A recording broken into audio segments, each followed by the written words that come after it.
En cette période de pénurie de main-d'œuvre et de pandémie, recruter de bons candidats pour votre entreprise représente certainement tout un défi.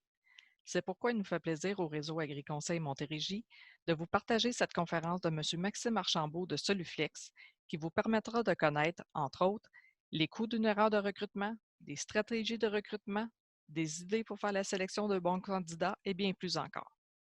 Diplômé de l'Université Sherbrooke en administration, Maxime Archambault a débuté sa carrière de recruteur technique pour la construction des barrages hydroélectriques à la baie James.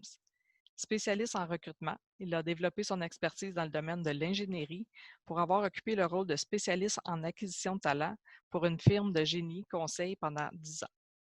Il se démarque par ses habiletés en sourcing, en prospection, en analyse de marché axée vers le recrutement et dans la création de relations entre le candidat et le client.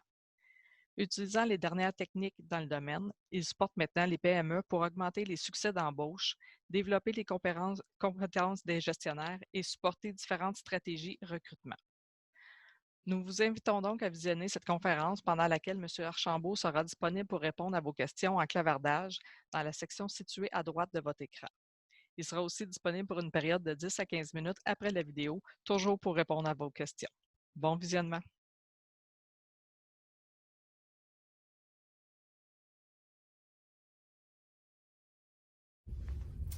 Bonjour, mon nom est Maxime Archambault de chez Soluflex, une entreprise en stratégie RH.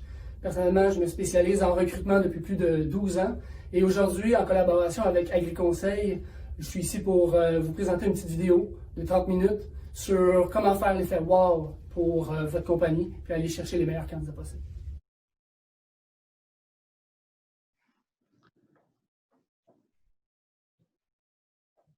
Alors, bonjour, nous allons prendre quelques minutes ensemble pour tenter de vous aiguiller sur comment bien travailler le recrutement à l'externe, comment tenter de créer l'effet wow chez vos candidats. Donc, différentes sources, différentes techniques pour vous aider, pour vous aiguiller, comme je le mentionnais un peu plus tôt.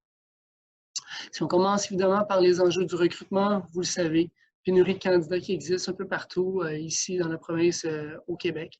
Et ce qui fait que, bon, évidemment, la compétition est féroce, la compétition est un peu de partout, ce qui fait qu'il y a une forte pression à l'embauche.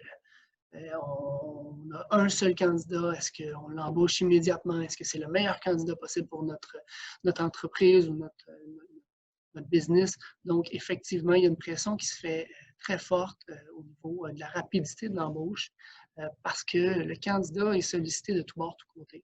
Donc, il faut absolument tenter de faire le mieux possible dans le temps, avec l'énergie nécessaire. Et évidemment, il faut y mettre un peu d'argent pour tenter d'aller chercher les candidats de choix et les conserver dans notre compagnie. Donc, on va essayer de regarder un petit peu différentes facettes.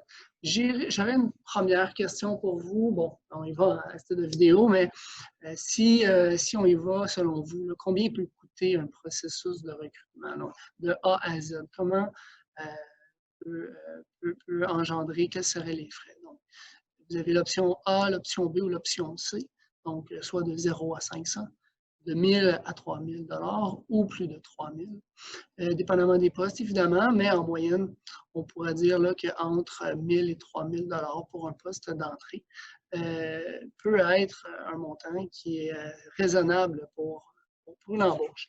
Donc, si on regarde, ça comporte quoi, ça, les coûts au niveau du recrutement? Bien, on pense que c'est simplement un affichage de poste, mais non. Il y a vraiment les coûts d'affichage sur les différents sites d'emploi. Certaines fois, ça peut être très coûteux. Donc, si on n'utilise pas les bonnes sources, on peut se tromper. Et puis, on peut manquer notre cible. Donc, ça a des coûts. Les coûts d'affichage sont assez importants. Évidemment, il y a les coûts de gestion au niveau de l'administration du recrutement. Donc, créer une bonne description de poste, faire la bonne sélection, rencontrer les personnes. Donc, le temps que l'on ne passe pas dans notre compagnie, bien évidemment, ce sont des coûts que l'on ne donne pas, soit directement, ce sont des coûts que l'on doit absorber, les heures d'entrevue que l'on passe. Donc, c'est quelque chose qu'on doit calculer justement dans le coût de recrutement. Et évidemment, tout ce qui peut toucher à la formation des nouveaux employés, ça rentre aussi dans une partie du recrutement parce que si on n'a pas le bon candidat, ça peut prendre un peu plus de temps à former un employé. Donc, il faut s'assurer d'avoir quelqu'un clé pour la suite de notre recrutement. Donc, où ce que je veux en venir également, c'est que le recrutement, c'est aussi du marketing. Et évidemment, lorsqu'on parle de marketing, on parle d'analyser les besoins des consommateurs et évidemment de développer des actions pour influencer les comportements. Je vous demanderais de vous transposer un peu cette pensée-là versus le recrutement. Donc, nos consommateurs représenteraient nos candidats. Notre produit serait forcément notre poste que l'on a à combler. Donc, il faut mettre tous les efforts nécessaires pour faire connaître notre poste, pour développer des stratégies, pour faire connaître encore une fois notre poste, qu'est-ce qui nous différencie, qu'est-ce qui nous rend plus attrayants, pour faire justement cet effet wow-là. On va en parler un peu plus tard dans cette présentation, mais c'est hyper important de dire qu'on est en mode vente, on est en mode représentation. Donc, il faut aller chercher les consommateurs, il faut aller chercher les candidats, donc il faut être en mesure de bien connaître notre produit, il faut bien connaître notre poste pour être en mesure de bien vendre. On va parler des stratégies de recrutement. Donc, le recrutement a évolué très rapidement dans les dernières années. On parle du recrutement 1.0 ou c'était du recrutement traditionnel. On allait porter notre CV en main propre. Il y avait beaucoup plus de candidats que de postes. Donc, c'était simple. On avait le choix. Je voudrais qu'au fil du temps, on passe au recrutement 2.0, 3.0, 4.0. Maintenant, c'est le jeu inverse. Donc, les employés ont plus d'offres, ont plus de possibilités de travail qu'auparavant. Donc, ce qui fait que les employeurs doivent se démarquer. Comme c'est indiqué, les rôles seront inversés et le pouvoir de force est beaucoup plus vers les chercheurs d'emploi ou les personnes qui sont déjà en emploi. Donc, il faut que la marque employeur prenne une part importante dans vos stratégies de recrutement. Donc, on parle de marque employeur, on parle de visibilité sur le web et on parle évidemment d'expérience candidat. On va en décortiquer un petit peu les attraits tantôt, mais évidemment, ce sont des volets qui sont très importants. On va parler aussi de tout ce qui peut être le sourcing, de tout ce qui peut être les réseaux sociaux, comment on attire les candidats passifs. Donc, ce n'est pas des éléments à négliger et il faut être conscient qu'on est à une nouvelle ère au niveau du recrutement. Si on passe simplement, si on commence par la base, on peut parler des stratégies d'affichage classiques. Donc, pas tout le monde a un site web. Normalement, les PME ont un site carrière. Si on n'a pas de site carrière, bien, il faut savoir comment on peut aller chercher nos candidats, comment on peut faire paraître nos postes. Donc, il y a toujours les journaux locaux qui existent, section carrière dans les journaux locaux. Quelques entreprises les utilisent toujours, mais c'est un petit peu difficile, je vous dirais, de voir la plus-value. Souvent, c'est un coup d'épée dans l'eau. C'est une annonce, c'est terminé. Le journal passe. Si les candidats potentiels ne voient pas l'annonce, mais comme je vous dis, c'est terminé, puis il faudrait y aller la semaine suivante. Tandis que il y a des options qui sont beaucoup plus vivantes dans le temps, qui sont beaucoup plus simples à utiliser et qui vont garder vos affichages de poste beaucoup plus dynamiques et vivantes, comme je disais dans le temps. Il y a des sites d'emploi généralistes. C'est quoi un site d'emploi généraliste? C'est monsieur, madame, tout le monde se retrouve sur ces sites-là. Donc, Emploi Québec, où vous allez pouvoir retrouver également une base de CV de candidats par région. Donc, pour certains postes, ce n'est pas négligé. Allez voir sur Emploi Québec pour tenter d'avoir certains profils de candidats. Il y a évidemment Indeed, un des plus gros généralistes d'emploi au Canada, et Jobilico, qui est très bien implanté au Québec. Donc, ce sont des plateformes là, qu'on peut afficher nos affichages et par la suite tenter de recevoir des candidats. Donc, on est en mode passif. On affiche et on attend. Évidemment, il y a d'autres sites d'emploi qui se spécialisent un peu plus dans votre domaine. Donc, on parle d'agri-job, on parle d'agri-carrière. Il y a emploiagricole.com. Donc, vous allez encore là retrouver spécifiquement pour votre secteur d'activité des possibilités pour afficher, pour rejoindre des candidats qui vont aller vraiment vers votre secteur d'activité. Donc, ce sont des plateformes qui sont très intéressantes.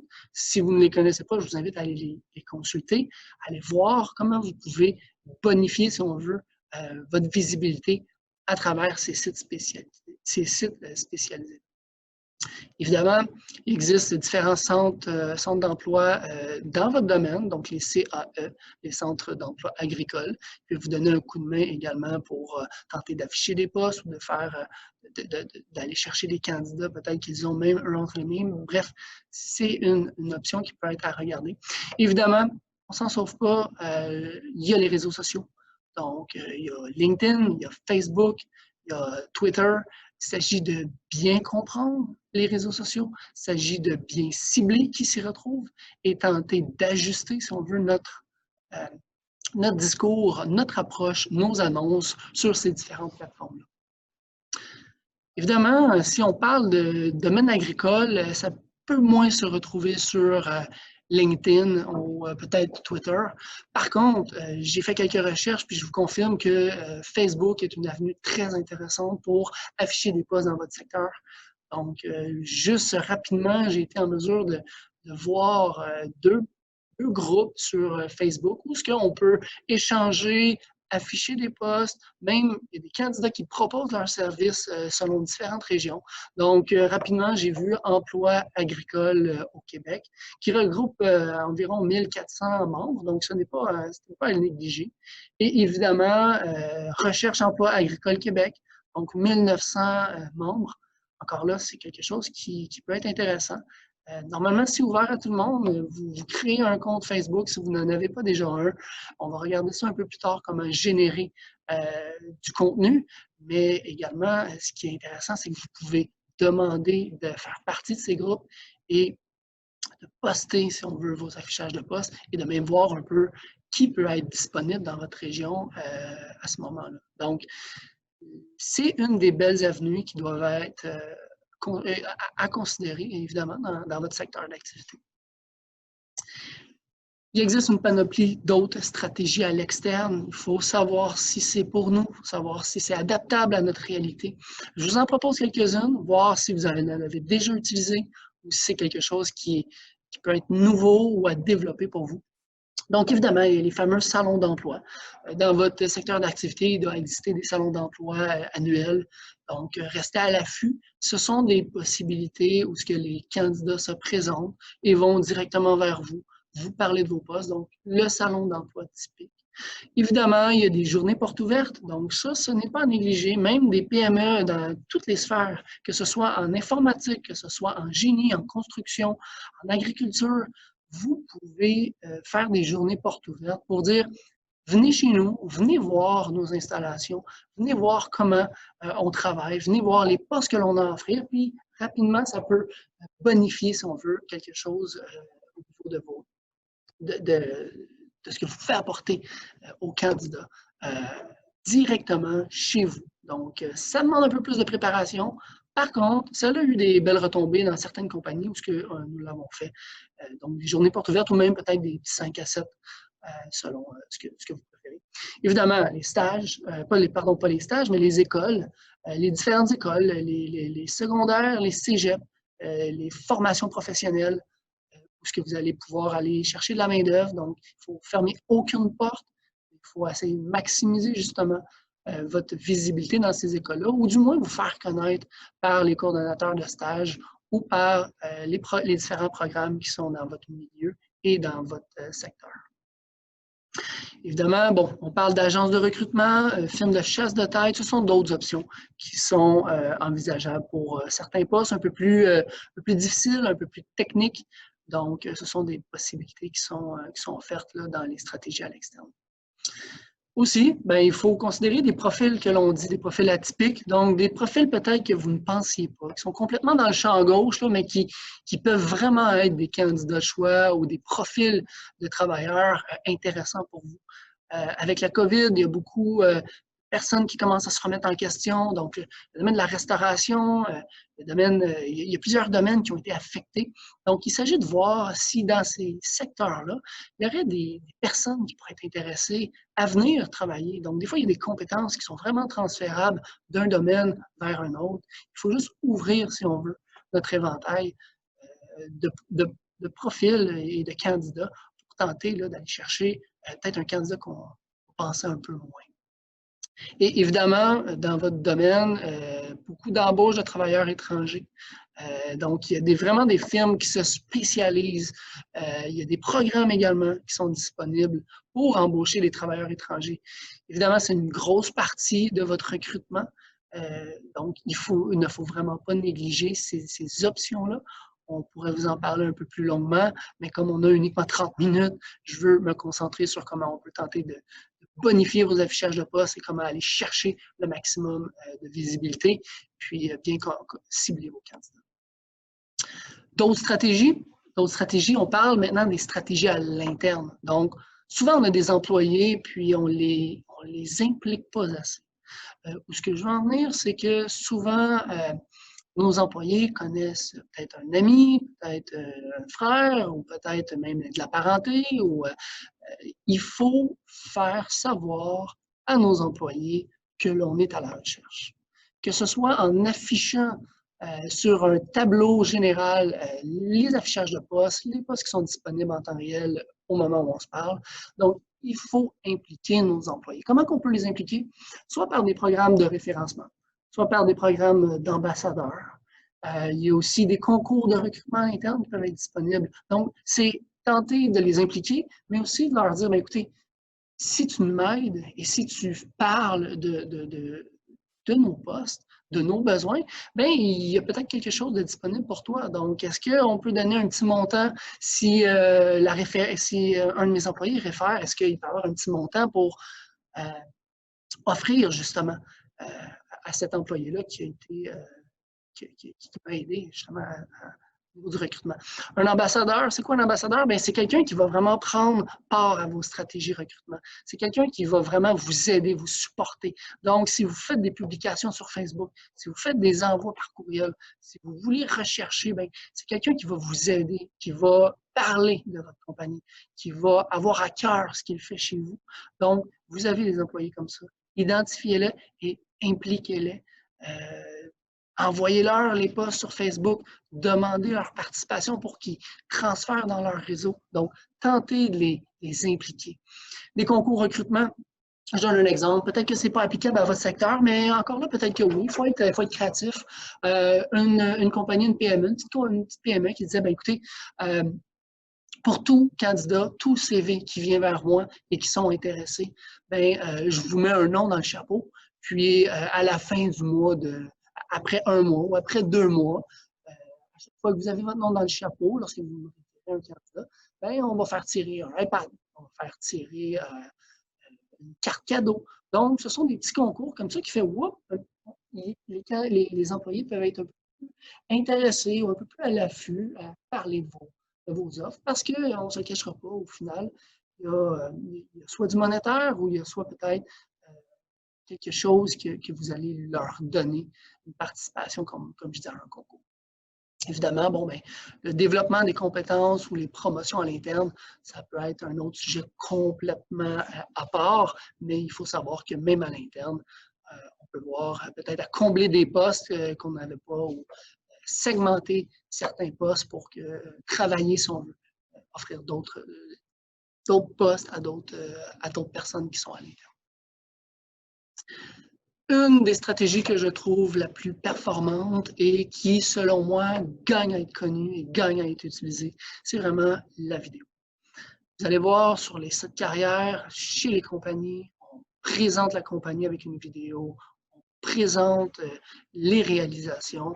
Pourquoi pas faire une vidéo recrutement? Pourquoi pas présenter un poste dans une vidéo, plutôt que d'utiliser une description de poste, de demander aux candidats de lire la description de poste, pourquoi ne pas leur présenter, faire vivre votre poste à travers une vidéo?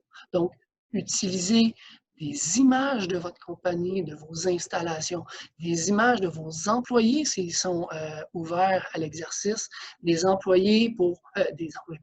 images pour projeter en temps réel ou vraiment dans vos installations, la personne que vous tentez de recruter. Donc, c'est vivant, ça parle, c'est intéressant, c'est beaucoup plus actif qu'une description de poste, que de lire des lignes qui sont un petit peu moins sensibles ou moins expressives lorsqu'on lit que lorsqu'on reçoit l'information par une vidéo. Donc, c'est quelque chose de vraiment innovateur si vous pouvez utiliser la vidéo pour promouvoir un poste de manœuvre, pour promouvoir un poste de cueilleur, de promouvoir, peu importe, ciblez uniquement une vidéo. Puis vous pouvez avoir plusieurs vidéos par poste, comme vous avez plusieurs descriptions pour vos différents postes. C'est facile à utiliser, c'est facile à transférer. Les réseaux sociaux veulent des vidéos. Et ceux qui sont sur les réseaux sociaux sont beaucoup plus attirés à regarder que lire ce qui est sur les réseaux sociaux. Évidemment, vous allez me dire, ouais, mais c'est hyper complexe. Faux. Il y a des vidéos qui sont gratuites. Il y a même des options qui sont peu élevées. Vous pouvez le faire par vous-même. Donc, vous pouvez le personnaliser. Vous pouvez y donner un effet unique pour vous qui va parler au candidat. Donc, ce n'est pas si compliqué que ça d'utiliser la vidéo. Je vous le dis, on en utilise ici chez Soluflex pour promouvoir des postes. Ce n'est pas compliqué à faire. Donc, n'ayez pas peur de vous poser la question et de vous informer sur cette option-là, qui est la vidéo au niveau du recrutement. Évidemment, par contre, il faut s'assurer d'un petit standard. Il ne faut pas que ce soit fait rapidement. Il faut que ce soit pas obligé d'être léché, là, pas obligé d'être vraiment bien. Il faut, par contre, qu'il y ait un minimum. Il faut que ça soit fait rapidement sur le téléphone. Bonjour, j'ai besoin d'un opérateur. Non, il faut que ce soit quand même bien fait. Donc, il y a un certain protocole qui doit être respecté pour s'assurer de faire justement cet effet wow là et non pas ah ouais, ok, je ne veux pas aller travailler pour cet employeur. Finalement, bien évidemment, où est-ce que je vais en venir avec mes options d'aller à l'externe vers les réseaux sociaux? Pourquoi ne pas uniquement afficher un poste et attendre? Parce que ce n'est plus la réalité. On va se dire, et nous, nos statistiques, 80% des recherches ou même des approches directes que l'on fait, les candidats vont revenir de ça. Donc, il faut que le candidat reçoivent l'information. Il faut aller vers lui. Donc, vous devez aller frapper à sa porte pour faire connaître vos avantages. C'est de la vente. C'est vraiment, si on veut, de tenter de faire du speed dating, si on veut. Il faut vraiment frapper aux portes et aller présenter votre poste, vos avantages. Donc, arrêtez d'être en mode passif. Il faut être vraiment actif. Il faut tenter aussi d'innover. Et évidemment, travailler votre marque employeur. La marque employeur, c'est fait pour tout le monde. Donc, pour tout le monde, pour tous les employeurs. Il s'agit de bien se positionner, de bien comprendre ce que l'on a à proposer, de connaître notre poste et à partir de là, bien, se démarquer. C'est ça la marque employeur, c'est se démarquer, avoir une identité propre. Donc, innover et travailler votre marque employeur ou aller chercher des ressources pour travailler votre marque employeur, ça va juste être bénéfique pour vous. Finalement, soyez créatifs. Il n'y a pas de limite. Soyez créatifs. Sortez des sentiers battus. Il n'y a pas de mauvaises idées. Il faut tenter d'être le plus créatif possible au niveau du recrutement. Évidemment, il faut connaître notre auditoire. Il faut connaître le ton qu'on va utiliser. Est-ce qu'on parle à une personne de 60 ans comme on parle à un jeune de 16 ans? Je voudrais forcément non. Il faut par contre rester authentique. Il faut savoir parler aux candidats. Il faut savoir les approcher. Donc, connaître sa cible, connaître à qui on parle et s'adapter. S'adapter à son auditoire. Idéalement, créer des annonces moins longues. Nombre de fois que je vois des descriptions de postes qui sont interminables. Donc, il faut avoir des annonces moins longues, plus léchées, plus intéressantes, vivantes, belles, avec des verbes d'action. Ça a l'air simple, mais ça fait toute la différence. Il faut aussi s'adapter, avoir un style un peu plus percutant, un peu plus attirant. Donc, utiliser, comme je vous le disais, des vidéos ou des photos de vos installations, de vos employés. Donc, mettez ça de l'avant. C'est vraiment une plus-value pour vous. Et évidemment, je ne joue pas un jeu. Il faut être précis, il faut être vrai. Il faut refléter la réalité de ce que vous recherchez, la réalité de votre quotidien en réalité. C'est ça.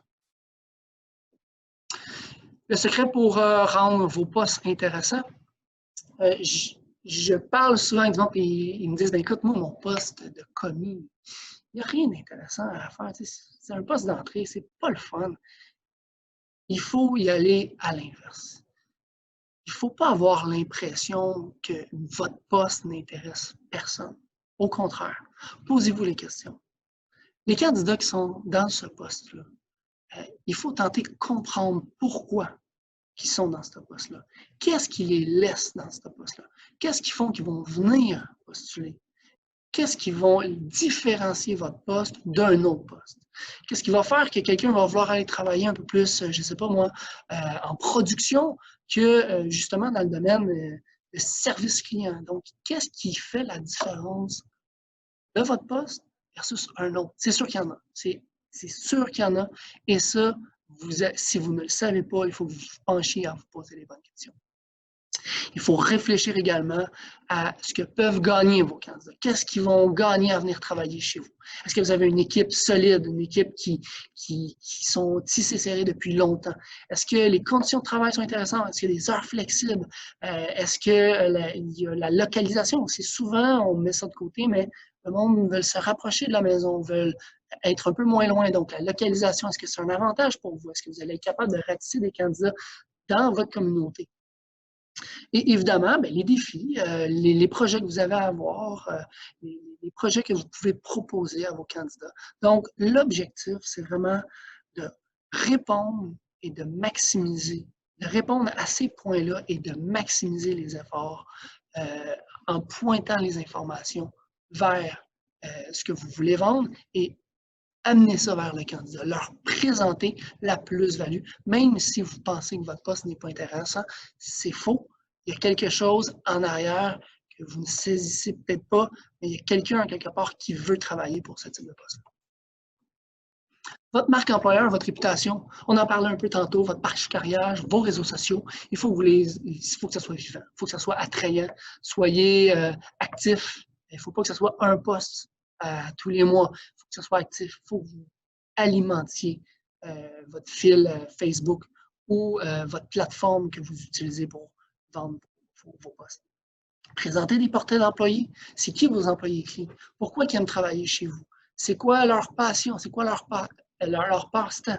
Donc, allez chercher le côté humain chez vous et présentez vos équipes de travail. Ça va parler, ça va projeter le candidat chez vous. Chez nous, chez Soluflex, c'est un peu ce qu'on a fait. Il y a des vidéos sur l'équipe, il y a des vidéos sur la compagnie. Là, avant de venir travailler chez Soluflex, je savais un peu c'était quoi l'environnement de travail, à quoi m'attendre.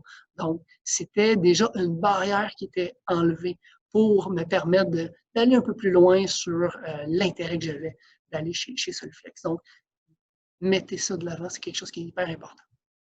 Parlez de votre implication, si vous avez des implications sociales, une implication sociale quelconque, si vous avez des projets à moyen et long terme que vous visez, parlez-en de vos objectifs ou même de vos réalisations. Si vous avez obtenu, je ne sais pas moi, certification ou si vous avez obtenu une reconnaissance, parlez-en, il faut que ce soit su.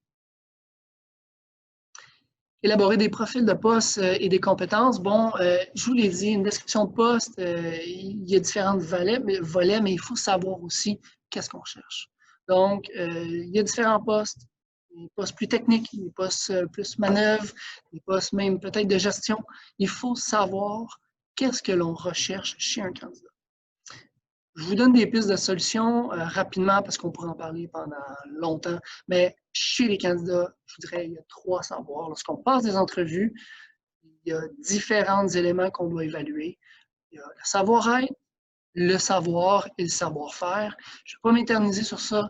Par contre, ça peut venir, encore là, teinter votre recrutement. Le savoir-être, mais on parle des habiletés personnelles. Quelqu'un qui est autonome, quelqu'un qui travaille en équipe, la facilité d'adaptation, le sens des initiatives. Donc ça, c'est du savoir-être. Est-ce que c'est ça qui est important chez vous? Est-ce que c'est vraiment les habiletés personnelles ou vous allez y aller beaucoup plus vers l'expérience? Est-ce qu'il doit l'avoir déjà fait? Donc, le savoir-faire. Est-ce qu'il doit avoir un minimum d'années d'expérience? Est-ce que vous n'avez pas le temps de former quelqu'un puis il faut que la personne soit rapidement disponible et rapidement opérationnelle? Là, le savoir-faire va devenir un élément assez important dans votre recrutement. Évidemment, si on parle de rôle plus technique ou de connaissances spécifiques dans votre domaine, ben là, il y a le savoir, les diplômes. Est-ce qu'il y a des diplômes spécifiques à votre domaine qui est demandé? Ça se peut, mais à ce moment-là, ça tombe dans le savoir, connaissances, diplômes. Donc, le bilinguisme, les accréditations quelconques, ça rentre dans ça. Donc, il faut savoir dans quelle colonne, même certaines fois, vous allez avoir des éléments dans chacune de ces colonnes-là, mais tentez de vous poser les questions sur quels sont les critères que je tente de rechercher chez mes candidats. Puis ça va vous donner des pistes aussi de solutions pour aller de l'avant vers vos entrevues, mais aussi pour vos descriptions de postes. Donc, c'est vraiment un exercice qui est à faire à chacun des postes, de se poser ces questions. On va parler maintenant de l'expérience candidat. Évidemment, n'oubliez jamais l'expérience candidat. Les candidats, le marché, ça se parle. Si vous êtes un employeur qui traite mal ses employés, ça va se savoir. Si votre processus de sélection est bâclé, si vous ne prenez pas attention à recevoir vos employés, vos candidats, pardon, ça va se savoir. Donc, le premier contact, soyez généreux de votre temps, soyez à l'écoute. Vendez votre poste, vendez votre compagnie. Soyez fiers de ce que vous faites. Donc, que ce soit lors de l'entrevue téléphonique, que ce soit lorsque vous accueillez vos candidats pour la première fois dans votre entreprise, faites-lui faire le tour de vos bureaux, faites-lui faire le tour de vos installations, si ça vous intéresse. Soyez fiers, soyez avares, donc parlez de votre compagnie. Vendez votre compagnie. Évidemment, il y a les différentes étapes, donc soit l'entrevue téléphonique, l'accueil lorsque le candidat se présente chez vous. Vous pouvez avoir comment vous faites l'entrevue en personne, si vous posez les bonnes questions, si vous répondez bien aux questions du candidat, si vous donnez toutes les informations. Donc, c'est le but d'une entrevue également. Allez chercher l'information du candidat, mais aussi donner des informations sur ce que vous avez à offrir pour que le candidat sache exactement à quoi s'en tenir. Et évidemment, faire des suivis. Si vous rencontrez un candidat qui est pas retenu, s'il vous plaît, avisez, donnez suite à vos rencontres. Il a pris le temps d'aller vous rencontrer. Prenez le temps, s'il vous plaît, de donner un suivi sur les décisions, même s'il n'est pas retenu. Dire pourquoi, si le timing n'est pas bon, si le profil ne cadre pas, laissez savoir les candidats qui se présentent chez vous les décisions que vous avez prises. Tout ça est beau, donc évidemment, il y a le volet recrutement. Là, je vous ai tracé un portrait très rapide de ce qui peut être le sourcing, le recrutement, etc. Mais on peut rentrer dans les détails dans chacun des éléments que je vous ai donnés et en aller encore plus loin au niveau des entrevues. Parce qu'évidemment, comme vous le savez, il y a des questions qu'on ne doit pas poser, comme l'âge, le sexe, la grossesse, s'ils sont mariés, le statut social, donc il y a l'ethnicité, donc la religion, la politique. Il y a plusieurs questions qu'on ne doit pas poser et qui malheureusement le sont. Donc, il faut faire attention à ça. Puis, il y a un processus de sélection aussi qui peut être très bien étalé. Là, j'aimerais par contre vous parler de l'accueil, parce qu'on parle de faire l'effet wow en recrutement, mais il faut faire l'effet wow lors de votre accueil. Une fois qu'il est embauché, le travail n'est pas terminé. Il faut savoir accueillir vos employés. Il faut faciliter l'intégration. Donc, faciliter l'intégration de vos employés. Au niveau professionnel et au niveau social. Donc, il faut qu'il soit part entière de votre équipe. Il faut qu'il ait l'impression qu'il fait partie de la gang. Donc, investir du temps, lui donner le temps de s'adapter, donner des accès pour lui permettre d'aller chercher les informations qu'il a besoin dans le cadre de son travail. Se familiariser, lui donner l'option de se familiariser avec la culture et avec les valeurs de votre compagnie. Ça va favoriser beaucoup l'autonomie. Donc, vous allez pouvoir rapidement, si vous donnez de l'information, que la personne soit beaucoup plus prenne les devants, soit confiante. Donc, il faut que ce soit fait correctement dès les premiers jours lors d'un accueil. Donc, vous voyez la suite, informer aussi sur les différentes règles et les politiques que vous avez. Donc, tentez d'enlever toutes les zones grises qu'il peut y avoir lors d'un recrutement. Lorsqu'il débute, lors de l'accueil, tentez de répondre à toutes les questions de votre nouvel employé et de faire sentir part entière du projet. Donc, les avantages, comme je vous le disais, beaucoup plus de socialisation avec les nouveaux arrivants, avec les nouveaux employés, sentiment d'appartenance, l'adéquation avec peut-être des personnes avec qui ils vont travailler, ça va être plus facile de les intégrer. Meilleure productivité peut-être, rapidité opérationnelle. Évidemment, ça va, si tout cet accueil-là est bien fait, bien, le taux de roulement, forcément, dans les premières semaines, dans les premiers mois, va diminuer. Si vous faites bien votre travail d'accueil, il ne devrait pas avoir de problématique où le taux de roulement devrait, selon nous, puis par expérience, il diminue si vous faites bien cette étape-là. Donc, le recrutement, l'accueil est primordial. Aussi, ben, vous pouvez sortir des sentiers battus. Donc, et comme je vous ai dit, soyez innovants, faites l'effet wow, soyez créatifs. Ça peut être des petits plus comme une carte de bienvenue signée par toute l'équipe. Ça peut être d'offrir des objets à votre effigie. Il n'y a rien de mieux que d'avoir le crest, comme on dit, de votre compagnie. Une casquette, une tuque, une chemise, un manteau. Donc, regardez ces options-là. C'est quelque chose qui est très intéressant pour les employés. Donc, le sentiment d'appartenance, ça commence aussi par ces petits gestes-là, ces petites choses-là. Aussi, demander aux futurs collègues de passer tour à tour pour parler, soit avoir un lunch avec lui ou parler avec le nouvel employé. Donc, c'est une autre option. Faire un petit cadeau de bienvenue. Donc, n'hésitez pas à sortir des sentiers battus. C'est comme si vous entrez dans votre famille un nouveau membre. Il faut l'inclure et il faut qu'il soit content, heureux et qu'il soit supporté tout au long. Donc, dans un processus de recrutement jusqu'à l'accueil, il faut évidemment faire une séduction et cette séduction-là continue même lorsque l'employé commence en poste. Écoutez, ça s'est passé très rapidement. Ce n'est quelques petits pistes de solutions, petits outils qu'on voulait vous donner. Mais évidemment, on peut supporter, on peut répondre à vos questions.